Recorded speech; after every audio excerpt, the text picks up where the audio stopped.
Please turn in your Bibles to the book of Joshua, chapter 9.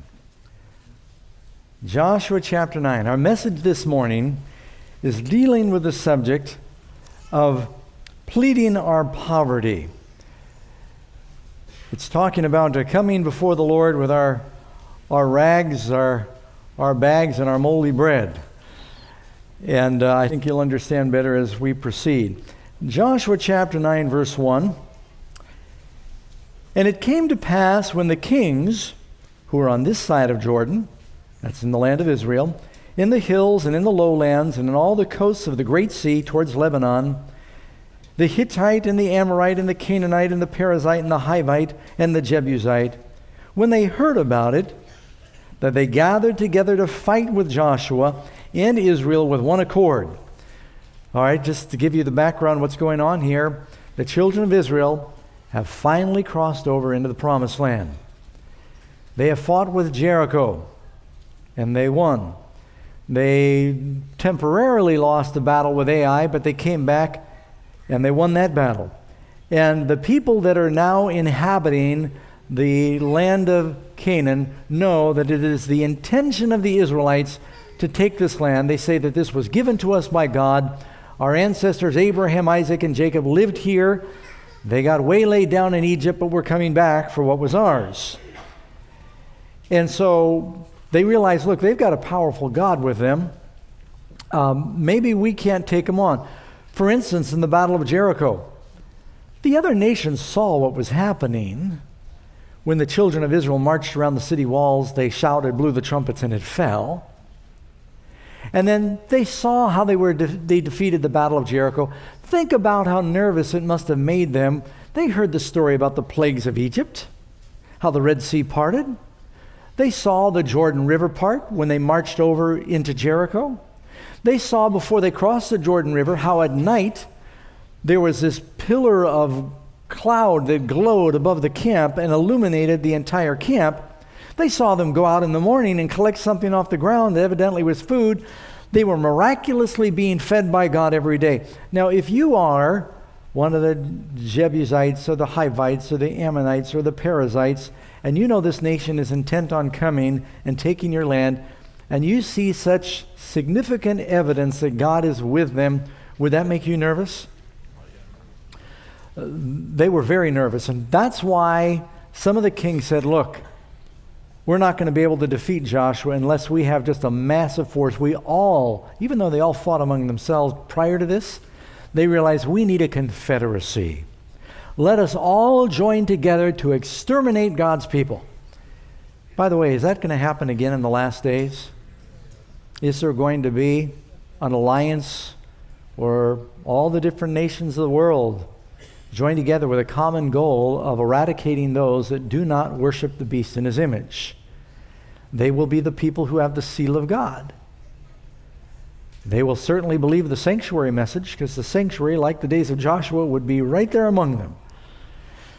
But if you keep reading in chapter 9, you'll notice that while most of the nations are saying, let's get a confederacy and let's go fight, you can read in verse 3, but when the inhabitants of Gibeon heard what Joshua had done to Jericho and Ai, they came up with another plan. You notice in our scripture reading, it said, and these are the words of Jesus, what king is there that if you're going out to battle and you're coming with 10,000, you're going to fight somebody that's got 20,000, you realize, maybe we're going to lose this battle. We ought to look for some terms of peace. And you send an envoy, you send ambassadors to determine some peace terms. Use diplomacy. The Gibeonites have a problem, though. They know that the children of Israel have been told you cannot make any peace treaties with the nations that inhabit this land. You're not to intermarry with them. You're not to show them mercy. They are either to run for their lives or they are to die. They're to either vacate their cities or die, because I don't want you intermarrying with them and having them corrupt you with their false gods.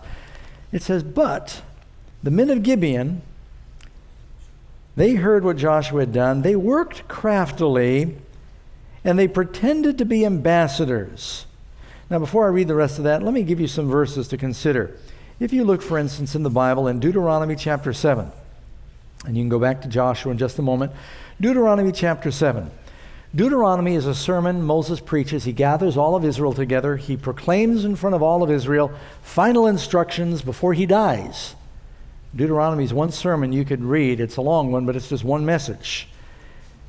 There may have been some spies. They were trading with the different nations across the Jordan. They had camel caravans that went back and forth, and they were doing some trade with the other nations, and some of them may have heard what Moses had said. Listen to what he says in Deuteronomy 7:1. When the Lord your God shall bring you into the land that you go to possess, and he has cast out many nations before you, the Hittites and the Girgashites and the Amorites and the Canaanites and the Perizzites and the Hivites. Notice Hivites. The people of Gibeon were among the Hivites. And the Jebusites, 7 nations. Interesting, there's 7 nations. Greater and mightier than you. Each of them by themselves was greater and mightier. Now there's a whole confederacy of them working together. And when the Lord your God shall deliver them before you, you will smite them and utterly destroy them. You shall make no covenant with them, nor show mercy unto them. You are not to enter into any agreement with them. They were to either run or fight and die. Now, I want you to notice that was not the case with other nations outside of Canaan. Deuteronomy 20, same book, same author. When you go near a city to fight against it and then proclaim an offer of peace to it, it shall be if they accept your offer of peace and open up to you, then all the people that are found in it will be placed under tribute. They've got to pay taxes to you and serve you. And it says in verse 15, Deuteronomy 20:15, thus you shall do to all the cities which are very far from you, which are not cities of these nations. What nations? Hivites, Jebusites, Canaanites, Amorites, so forth. So they had one policy for the nations that were in Canaan. What was that policy? Eradication. They had other policies where you could have terms of peace, and they knew that the kingdom was going to spread, and that ultimately the day would come where during the time of Solomon and David, they went beyond their borders. And he said, you can, if you subdue them, they pay taxes to you. There was a time when the Syrians were paying taxes to Israel. So with that in mind, this is why the Gibeonites, they knew they are not going to make any terms of peace with us if they think we are one of the nations that are consigned to doom. So they said, look, we're going to have to use our heads. It says, they gathered together, and you go back to Joshua chapter 9, they worked craftily. They went and they pretended to be ambassadors, and they took old sacks on their donkeys, and they had old wineskins torn and mended, and old patched sandals on their feet, and old garments on themselves, and the bread of their provision was dry and moldy. And they went to Joshua at the camp at Gilgal, and they said to the men of Israel, we have come from a far country. Why are they emphasizing that? We've come now, make a covenant with us. And the men of Israel said to the Hivites, perhaps you dwell among us. How can we can't make a covenant with you. But they said to Joshua, we are your servants. Now, how do you say Joshua in Greek? Jesus. And the way you say Jesus in Hebrew is Yeshua or Joshua. Same name. They are pleading, they're doomed for destruction. They're not wanting to be destroyed. They're not wanting to perish. And so they're wanting a covenant. And they come to Joshua to make a covenant. By the way, I think Cheryl had a picture on the screen just prior to that. You can back that up, Cheryl. We had a picture of the hill of Gibeah. We know where Gibeah was. In 1956, I don't remember his last name. His name was Pritchard, was his last name actually, a French archaeologist. They saw this hill, this tell, there in the middle of the land of Israel. It's right on the crossroads in southern Israel, the road between Jericho and Joppa, and the road from Hebron going through Jerusalem up north through the mountains. This hill was there, and it's called El Gib. And they said, that's probably the Arab name for what was once Gibeon. And they actually did some archaeological work there for, I think, 5 years, starting in 1956. and they found a number of things that had the name of the city. It is certainly Gibeon. And it was written and engraved several places in Hebrew. This was the ancient city of Gibeon. It was a principal city. Something else I didn't read you about the people of Gibeon. They weren't surrendering because they were weak. Oh yeah, Joshua 10 verse 2. Gibeon was a great city, like one of the royal cities, because it was greater than Ai, and all of its men were mighty. So when the other nations heard that Gibeon was going to capitulate and try and find a peace agreement, they couldn't believe it, because it was a big city. It was a fortified city. It was on a hill, had walls around it. Mighty men. All of its men were mighty. Something interesting also you'll notice about Gibeon, with the other kingdoms, it talks about their kings. It talks about the king of Moab and the king of the Hittites and the king of the Jebusites. The Philistines had 5 kings. The people of the Hivites didn't have a king. They operated kind of like the Romans with a republic, and it says their elders got together. It might be good they didn't have a king, because they were, kings are proud and they say, oh, we're not going to surrender. We got to fight, even though they know that it's smarter to surrender. But the elders got together and they thought more diplomatically. And they said, look at this God. He parts rivers. They walk through the Jordan. He parts oceans. They go through the Red Sea. Bread from heaven, plagues on Egypt, fire of God in the camp, cloud during the day. How are we going to fight that? They shout and the walls fall down. How are we going to fight them? They realize they're doomed. By the way, do you know that's the state of this world? Do you know Joshua's coming? And the trumpets are going to blow like it did at Jericho, and there's going to be a shout, and there's going to be an earthquake. And how many of you read the book Pilgrim's Progress? Or at least listen to the tapes. You know where Christians fleeing from? The city of destruction. That's why Jesus said all the tribes of the earth will mourn when they see him coming. Because this world is not going to last. These little earthquakes, I know it wasn't little if you were in Nepal or Haiti or Japan or Indonesia. That's just in the last few years. That's nothing compared to, I believe, what's coming. I think we're going to see a time of trouble such as we have never seen before coming upon the world. And the only way you and I are going to survive is if we enter into a covenant with Joshua. But they got a problem. They're not allowed to make a covenant because they're inhabitants among the doomed cities. So they do something, and you might be wondering, is the Bible commending deceit? No. It's just telling you what they did. And some of us were probably thinking to ourselves, well, you know what? They thought ahead. They at least acknowledged that they were the true people and they were the true God. They did whatever they could to try to save themselves. How many of you remember when Jesus tells a story, he tells a parable about a shrewd servant? You can read in Luke 16. It says that there was this man that he found he had a servant that was not administering affairs carefully. And he said, you can no longer be my steward. He says, I'm going to put you out of the stewardship. Get your house in order. Get the books ready. And the steward said, oh man, I'm going to be unemployed soon. So what do I do? And he goes to the different people that owe his master money. He says, how much do you owe? He says, I owe 80 measures of wheat. He said, take down, write 60 on your bill. He says, how much do you owe? He said, I owe 100. He said, you take down your bill. He said, you write 80. He says, I'll write it off. I'll sign off on it. He said, well, we're going to save you a bunch of money. But just you remember, you and I did you a favor.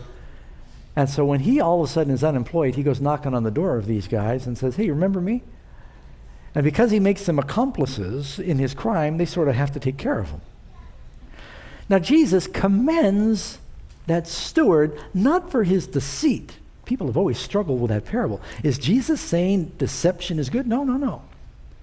He's saying, I commend him because he had the sense to look ahead and say, I better prepare for the future or I'm in trouble.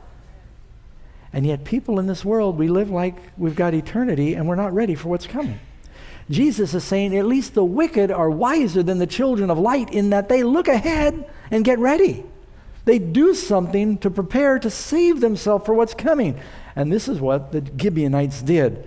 And so you can't fault them for not wanting to die. What would you do? So they said, we've got to extract a covenant. The Hebrews, when they make an oath, according to their law, they keep it. They make a promise, they keep it. So we must extract a covenant from them. And so they go through this big deception, and they get some of their men, and they say, all right, we want you to get the oldest donkeys, and we need you to get some old moldy bread. You can just see them. I mean, don't you usually look for fresh bake? They were looking for moldy bread. And they said, we want you to put these ratty clothes on these messengers, and we're going to throw some dust on them and dirt and make them look like they're high mileage. And to get some wineskins, get some old wineskins, and we're going to patch them.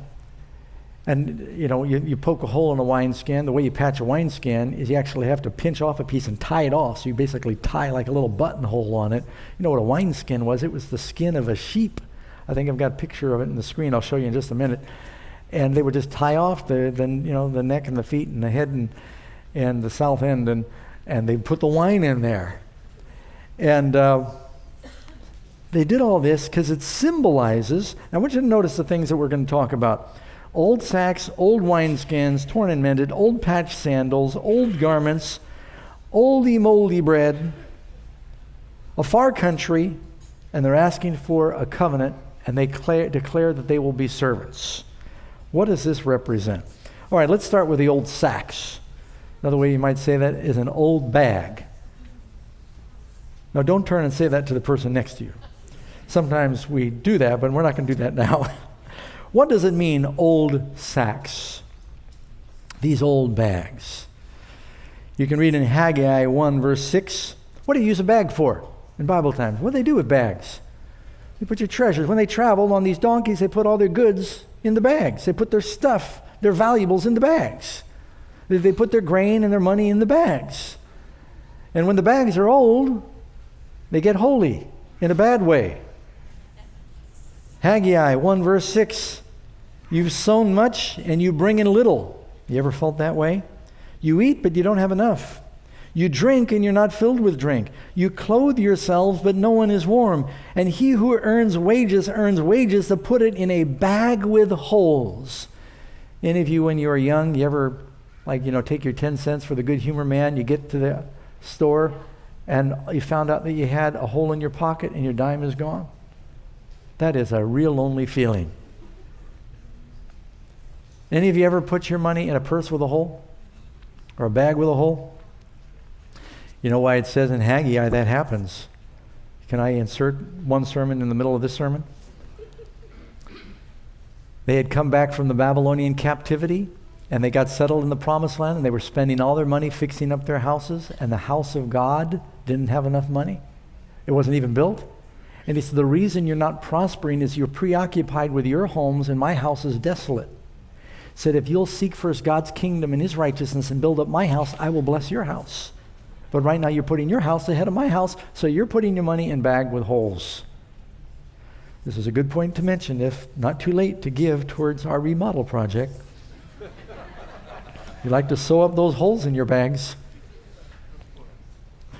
Old wineskins. What does that represent? What does wine represent? Did Jesus talk about putting new wine in old wineskins? And at the Last Supper, what did Jesus say? Take this cup, the grape juice, by the way, and it was new wine. The Gospel's compared to new wine. And Jesus said, I will not drink of the fruit of the vine until I drink it with you again new in my Father's kingdom. It's talking about grape juice. All the grape juice in the Bible is called wine. Some was old, some was new. What kind of wine is in old wineskins that are patched and mended? New wine or old wine? What does old wine typically do to people? It intoxicates. What kind of wine did Babylon have? Must be old wine, because it says you have made the nations drunk with your wine. It's not new wine. It's talking about the false doctrines. If Jesus' blood is the pure truth of the new covenant, then the old wine, it's not fresh. It doesn't save. It produces bad things. Matthew 9:17, nor do they put new wine into old wineskins, or else the wineskins break. The wine is spilled, and the wineskins are ruined, but they put new wine in new wineskins. Revelation, it says, the inhabitants of the earth were drunk with the wine of her fornication, chapter 17, verse 2. It says these skins were torn and mended. Their doctrines were all patched and tattered. It didn't make sense. It's the confusion of Babylon. It says they've got old patched sandals. Now you saw you saw the wineskin up there. Now see these sandals on the screen? These sandals are actually a photograph of sandals that date back to the time of Joshua that were found in Israel in a cave called the Cave of the Warriors. I know they're in pretty bad shape just because they're about 3,500 years old. But these are some, the 1400 roughly BC. These are some sandals. But when it says their sandals were patched, I think in the King James Version it says clouted, and that's really not the best translation because that means you take cloth and you wrap it around your feet. They were taking their sandals and they kept patching them. What do sandals represent in the Bible? You know, the children of Israel were told that when they began the journey, they were to put their shoes on their feet. When they began their walk of salvation, you know what it says about after 40 years of walking with God, what did God do for their sandals? Deuteronomy 29:5. I've led you 40 years in the wilderness, and your sandals have not worn out on your feet. How many of you would like to have a pair of shoes like that? I've got a friend, he's been wearing the same pair of shoes for probably about 40 years. He just wears them to church once a week. He says they won't wear out. Just got the same pair. I had a pair of Florsham dress shoes, I'm not kidding, 15 years. And they never did wear out. I just took them to Colo as a spare set up there, for them there. Just couldn't wear them out. They're so out of style now, but if I hang on to them long enough, it'll come back in style again. Shoes wouldn't wear out. The Christian's walk is a blessed walk. Well, that's why we wash feet. It's a symbol of a mini baptism. Psalms 1 verse 1 and 2. Blessed is the man who walks not in the counsel of the ungodly, nor stands in the path of sinners, nor sits in the seat of the scornful, but his delight is in the law of the Lord, and in his law he meditates day and night. When the prodigal son comes home, what does the father say? Bring the best robe and put it on him, put a ring on his hand and sandals on his feet. So their torn sandals meant that they were limping. I remember I was up in the hills one time, and I lived in the desert mountains, and my sandals broke. One of my sandals ripped.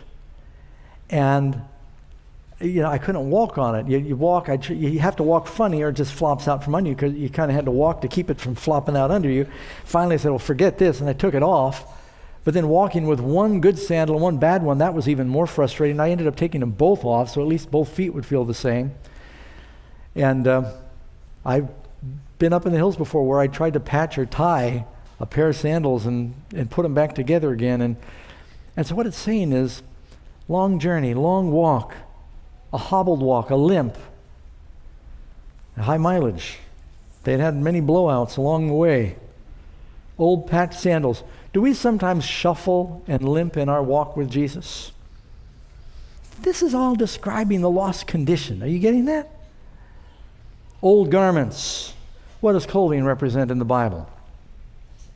Before those ambassadors came to Joshua, they went to the Salvation Army. They weren't looking for the new threads. They were looking for the old threads. Who would go shopping and try and look for the old, worst clothing they could find? But that's what they came with. They deliberately put on rags. I don't know if any of you remember the days when they had potato bags. Burlap. I think I had some pictures of some burlap clothes. I don't know if any of you ladies remember when they had flour sacks, and some people were so poor during the Depression that children wore clothing and girls wore dresses made out of flour bags. I see some of you nodding. They just didn't have anything. Well, these ambassadors come to Joshua and their clothes are plumb worn out. Today it's amazing to me. Kids go shopping at the store and they pay $100 for a pair of jeans that are deliberately ripped before they get them. And the more strategically and carefully they are torn, and what do? They bleach them, and the companies throw those jeans in a tumbler with rocks, because who wants to wear a pair of new jeans? And so they are pre-faded and pre-beaten and pre-torn, and they cost twice as much as the new ones. What's wrong with us? We're the only people who live in a culture that covet the rags. And they tear them in places they really shouldn't be torn. What does clothing represent? Well, Christ's clothing represents his righteousness. The Bible says in Isaiah 64, but we are like an unclean thing, and all of our righteousnesses are like filthy rags. The Bible tells us Jesus is coming for a bride without spot or wrinkle or any such thing. And that describes his righteousness. You remember the story in the book of Zechariah chapter 3. Joshua, the high priest, was standing before the Lord, and he's clothed with filthy garments. And God said, take away the filthy garments and give him clean garments. So what kind of robes do the 144,000 wear? Clothed in white robes. It's a symbol of righteousness. But these people, these messengers, they come to Joshua and they're wearing rags, old garments. You know, when someone was mourning in Bible times, they'd tear their clothes and they'd put on sackcloth. That was like potato bags. It was a sign of humbling yourself before the Lord. So it's significant that they come wearing humble clothing. And what kind of food did they have? Dry, moldy bread. What does bread represent? Jesus said, I am the bread that came down from heaven. If they got the manna from heaven and they kept it overnight, what happened? It bred worms. You know what the word for moldy is here? It actually isn't moldy in the Hebrew. It's called old bread full of holes. And that means that it had been bored with holes by vermin. Wormy bread. Moldy bread is the way that we've translated it. The idea is the same. It is old bread. Oldie, moldy bread. And so they present that as evidence of the long journey that they've come on. Now, it says in Isaiah 55, why do you spend your money for that which is not bread? You know, a lot of people in the world, a lot of people in the church are eating old bread. How often are we supposed to get manna from the Lord? 6 days a week, you're supposed to go out and get it for yourself. The seventh day, they came to the sanctuary and they were fed spiritual food. But you can't count on one sermon a week to keep you healthy spiritually. We need a daily relationship with the Lord. I hope everybody here and those watching that you have a personal devotion life where you spend time reading the Word. You have family devotions. You need private devotions. Jesus said, you enter into your closet and pray. Daniel, morning, evening, and at noon, he prayed. He read the Word. That's that bread of life that we all need. You can't be living tomorrow on what you read yesterday. It'll breed worms. They were eating bad bread. And where did they come from? Came from a far country. What does that represent? This is people that don't know God. You know, King Solomon, when he dedicated the temple in his prayer, you can read this in 1 Kings 8:41, he said, Lord, it will come to pass that if people come to this place from a far country, people that don't know you, and they pray to you. Oh yeah, I got a picture of a donkey. That's actually a Middle Eastern donkey there, and he looks high mileage, doesn't he? When they pick their donkeys, it specifically says they put their provisions on donkeys. What kind of donkeys do you think they picked? Do you think they went to the new donkey yard to buy a new donkey for this trip? Or did they go to the used donkey lot? They got a very used donkeys for this trip. Even though they're only about 30 miles away, the city of Gibeon, from where they met with Joshua, they went and got donkeys that looked high mileage. They looked tired and tuckered out. So when they come, what are they doing? They are pleading. Oh, by the way, before I leave the thought about a far country, when the prodigal son left his father, where did he go? He went into a far country. We are separated from God by our sins. There is a great gulf fixed. And the purpose of the plan of salvation is to bring us back from that far country into God's kingdom. We've come from a far country. And then what do they ask for Joshua? Make a covenant with us. Make a promise. Does Joshua keep his covenants? That is so important. You know, this story is really a summary of the plan of salvation. When we come to the Lord, what makes our prayers eloquent? We're rich and increased with goods and we have need of nothing, Lord, so answer our prayer. What is it that gives the Lord the desire to make a covenant with us? We are poor and wretched and miserable and blind and naked.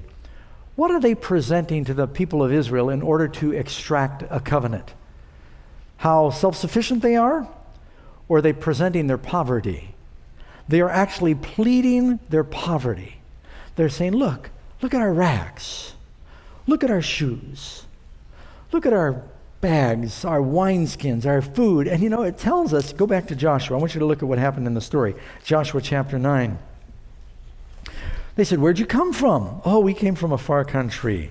We heard about your God, and we've come to make a covenant with you. It says, we heard about what you did to the Amorites that were beyond Jordan, and Sihon, king of Heshbon, and Og, king of Bashan.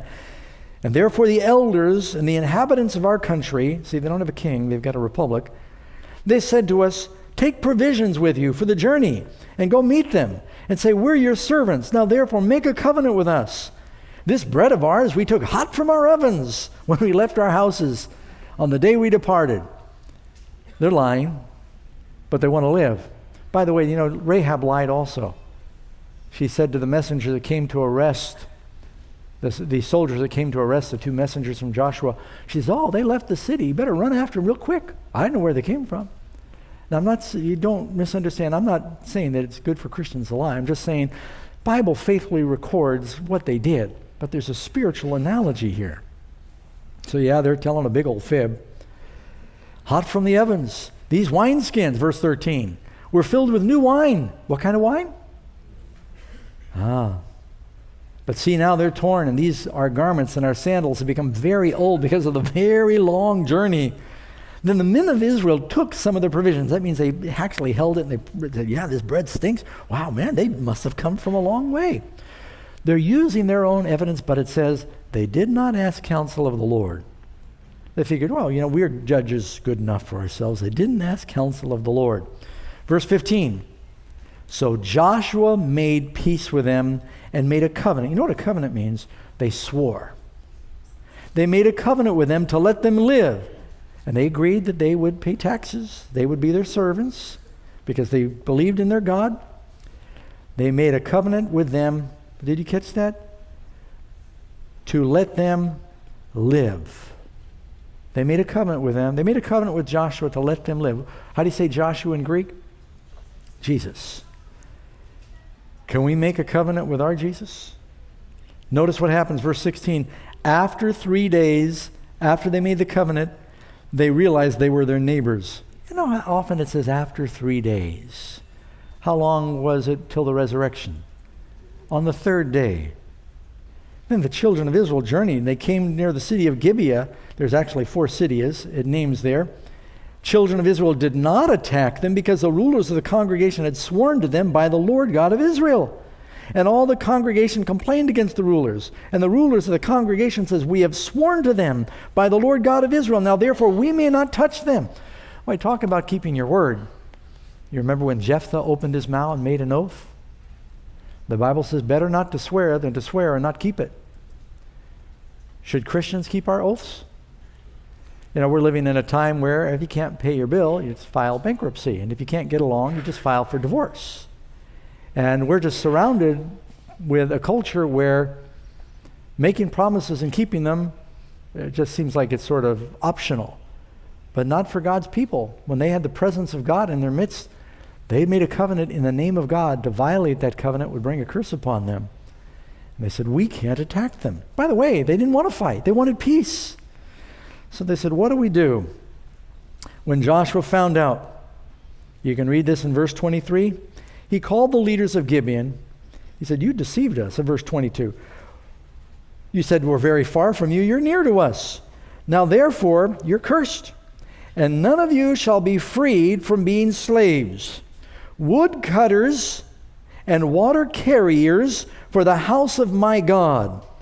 So they answered Joshua, and they said, because your servants were clearly told that the Lord your God commanded his servant Moses to give you the land, to destroy all the inhabitants of the land from before you, therefore we were very much afraid for our lives because of you, and have done this thing. I mean, how can you blame us? You were going to kill us. Now therefore, we are in your hands. Do with us as it seems good to you. So he did to them. He delivered them out of the hand of the children of Israel, that they did not kill them. And that day Joshua made them woodcutters and water carriers for the congregation, for the altar of the Lord, in the place which he would choose, even to this day. That means the Gibeonites, they are later known in the Bible as a Nethium. They became a race of people within Israel, and their primary function was to serve God in the sanctuary. You had the sons of Aaron, you had the Levites, but the job of the Gibeonites was what? Did you catch it? Wood and water. What did they need the wood for? What was in the courtyard? Altar. They kept the fire burning. What did they need the water for? What was in the courtyard? Laver. They kept the water clean. Their job was to keep the fire burning, keep the water flowing. You know, the Bible says, unless you're born of the water and the Spirit, you cannot enter the kingdom of heaven. John the Baptist says, I baptize you with water, but the one who's coming after you, he will baptize you with fire. And so they were servants. They were willing to be servants. It was either die or become servants for the house of God. Now, aren't we very much like those Gibeonites? Where all we can do is go to Joshua and we plead our poverty. We say, have mercy on us. We are poor, we are wretched, we present our unworthiness, we present our filthy rags, and we say, we want to live. He says, all right, I'll let you live, but you need to be my servant. All the other nations died. The Gibeonites lived because they surrendered. Is our Joshua coming? Will the trumpets blow? Will the cities crumble? And only those that come to Jesus and make a covenant with him will live. You know what's really interesting about this story? You go to chapter 10. Joshua, just turn over one page, chapter 10. And you read here that all these other kingdoms, when they heard the Gibeonites had made a covenant with Joshua, where they had been, see, the Hivites, Gibeonites, same people, were also among a group called Amorites. When the other Canaanites and Amorites heard that the Gibeonites had made a covenant with Joshua, instead of fighting Joshua, they said, we're going to teach you a lesson. We can't have traitors in our midst. First people we're going to attack is Gibeon. So this confederacy of all the other nations in Israel, they amassed their army to attack Gibeon. And when Israel heard about that, you know what they said? Serves them right. Good riddance. Is that what Joshua did? The people of Gibeon said, they come to Joshua. Verse 6, I'm in Joshua 10, verse 6. The men of Gibeon said to Joshua at the camp at Gilgal, this is down by the Jordan, they said, do not forsake your servants. Come up to us quickly and save us, for all the kings of the Amorites that dwell in the mountains have gathered together against us. So Joshua came and he saved them. Does Joshua save his servants? When we make a covenant with Joshua, will he keep his word? If we're willing to be servants, and isn't that really a great thing to be a servant in the house of God? To keep the fire burning and to keep the water cleaning. The fire being a symbol for the Spirit, the water a symbol for the Spirit, and we're to work in the house of God. I mean, is that so bad? Doesn't King David say somewhere in Psalms? Let me see where that is. Yeah, Psalm 84:10. For a day in your courts is better than 1,000. I'd rather be a doorkeeper in the house of my God than to dwell in the tents of wickedness. That's not so bad. To have the job of being, are you content to live and be a servant? You know, those are really our only choices. The only people that are going to survive what's coming in the future are the ones that make a covenant with Jesus. And will he protect his servants? Joshua came at the last minute to save them. Is Jesus going to come at that moment and save us? Now, just to show you how faithful God is to keep his promises, if you look in I believe it's in the second book of Samuel, it tells us that there was a time when King Saul, you know, Saul was not the best example of a king, he went and he attacked the Gibeonites. And there was a plague upon the land. And 2 Samuel 21, there was a famine in the days of David for 3 years, year after year, and David inquired of the Lord, and the Lord answered, it is because of Saul and his bloodthirsty house, because he killed the Gibeonites. Saul had attacked the Gibeonites. Didn't kill them all, because David later asked the Gibeonites, what shall we do? And they said, we want you to execute the sons of Saul that were conspired with him to destroy us. God said, even though hundreds of years have gone by, Saul thought, well, they're not actually Israelites, and I'm going to teach them a lesson. And he went and attacked the Gibeonites, and a famine came on Israel, and God said, it's because you violated the vow of Joshua that he made to these people that serve in the house of God. Don't be surprised that Saul attacked the Gibeonites. Saul also killed the priests. So probably about the same time he killed the priesthood, he also was killing the servants of the priests that were in the house of God. God did not forget his promise. God protects his servants. He had made a covenant with them. Even after the Babylonian captivity, when the children of Israel came back and they rebuilt the temple of God, there were these descendants of the Gibeonites, and they said, our job was to keep the fire burning and to keep the water flowing, to be gatekeepers in the house of God. And they were proud of it. They considered it an honor. They lived when everyone else died. You know, there's an interesting story from history I'm going to tell you very quickly. I love history. I don't know if you ever heard about one of the greatest explorers. He didn't plan on being, but it ended up that way. Alvar Nunes Cabeza de Vaca. How many of you have heard of Cabeza de Vaca? I didn't think so. I see a few hands. By the way, Cabeza de Vaca means cow's head in Spanish. That's why some people might be giggling. That was his name. He was part of a Navarra expedition that left Hispaniola and Cuba to explore, sent by Spain. They had several hundred men. They got beat up by a hurricane before they ever landed. They were to explore Florida. And they landed in Tampa Bay, and they told the ships, we'll meet you further up the coast, and we'll explore the inland, and the ships never came back for them. They disappeared from history. Here you've got 300 men now with horses and their conquistador armor that are dropped off among the Indians, and they kept getting attacked, just little guerrilla warfare attacks by the Indians. They started starving. They were decimated. It was an epic that lasted several years until finally they got whittled down to where there were just about 80 men left out of 300. They'd been all killed off and starved and diseased. They said, we got to make some boats and get out of here. They're not coming back for us. They had one among them that was a blacksmith. They made a forge. They melted down the nails and anything they had, their armor, and they made boats. They used their horse hides. They killed off and ate the last of the horses. They used the hides. They made 5 boats.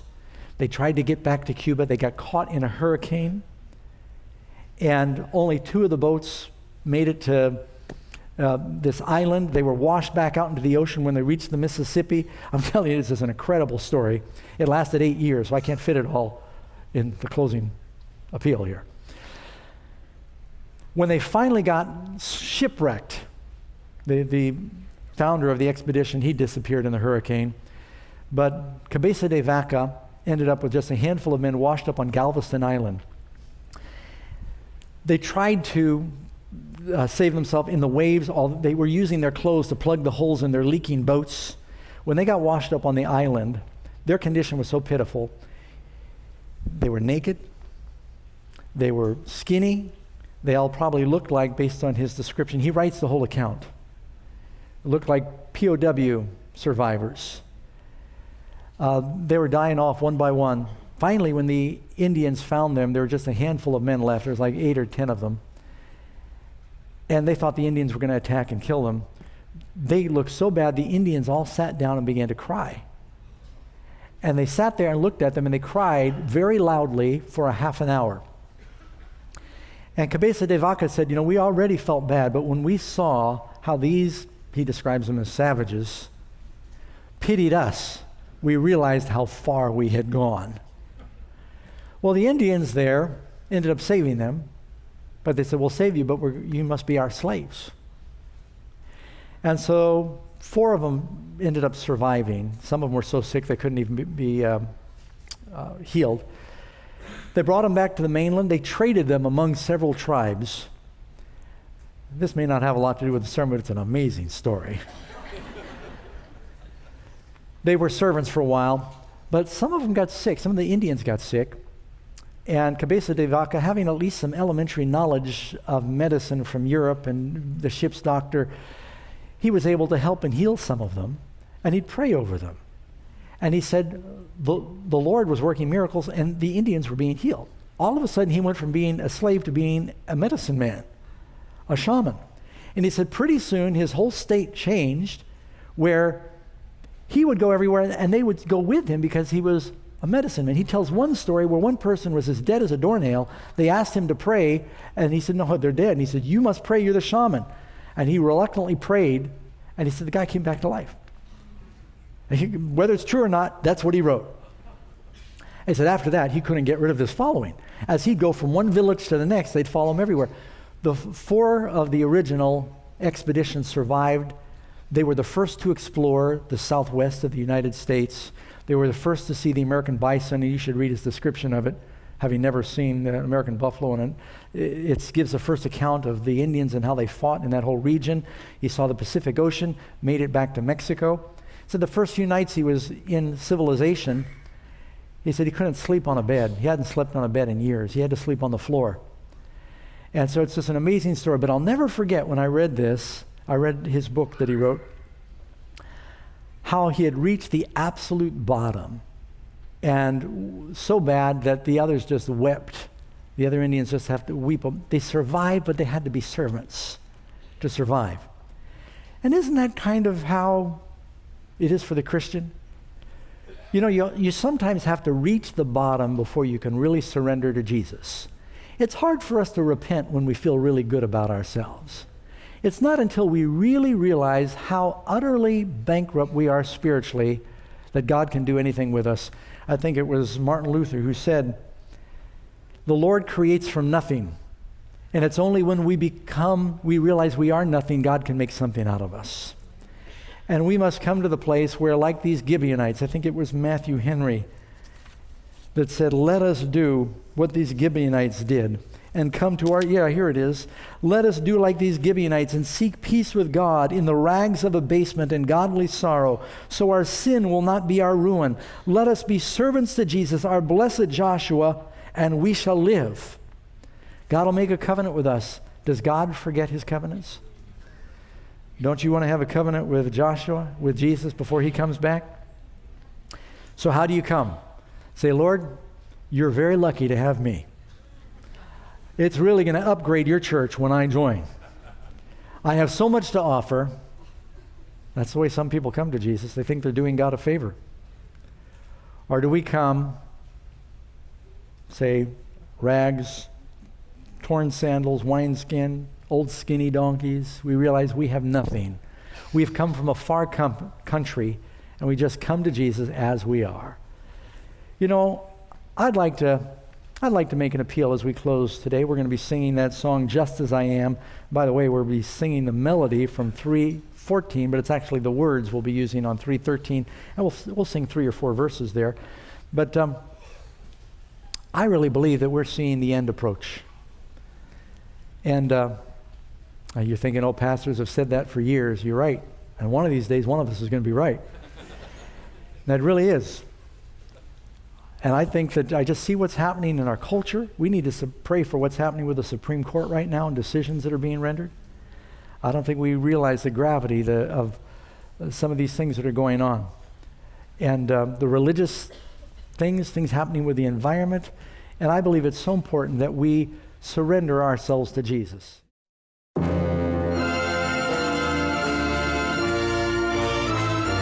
Amazing Facts began in 1965 with a God-inspired concept. Hello, this is Joe Cruz on the Amazing Facts broadcast, facts which affect you.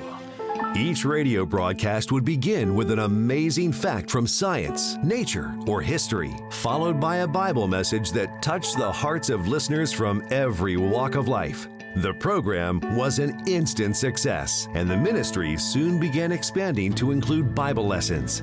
In 1986, Amazing Facts added the medium of television to its growing outreach efforts, offering soul-winning evangelistic messages for viewers around the world.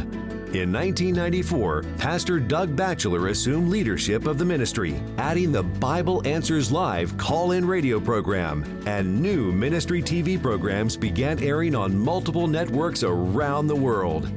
For 50 years, the driving vision of Amazing Facts has been the bold proclamation of the everlasting gospel. And with a team of evangelists circling the globe and thousands of men and women being trained through the Amazing Facts Center of Evangelism program, AFCO, the ministry is helping God's church see a rich harvest of souls. Amazing Facts. God's message, our mission. Amazing Facts has impacted my life. I just praise God for Amazing Facts. Amazing Facts actually did have an impact in my life. Process getting to where I am today. Amazing Facts. I felt good about that. I didn't feel condemned. I felt I began reading the Bible. I got baptized into Seventh-day. I realized that there had to be more to life. God is really doing this. The life that He's given. This message was so powerful. Christ wherever He goes. Amazing Facts. More than 45 years of proclaiming God's message around the world. And then the logo pops across, Amazing Facts Presents. I've listened to a lot of different ministers, but this was the first time that he's actually saying something where I had to grab my Bible and actually pick it up. And I've never heard this before. Let me look through and find this. And I just couldn't get enough. And so I started doing Bible studies. Every single one of these guys started being changed, including myself. My question was, why did that happen to me, God? The Lord was able to reach out, and I actually saw Him as a father. I lost everything, and that was when I realized that it was God missing in my life. I went to a prophecy seminar, which knocked me out. This message was so powerful and so irrefutable. I just went, this is real. This is amazing. For life-changing Christian resources, visit afbookstore.com.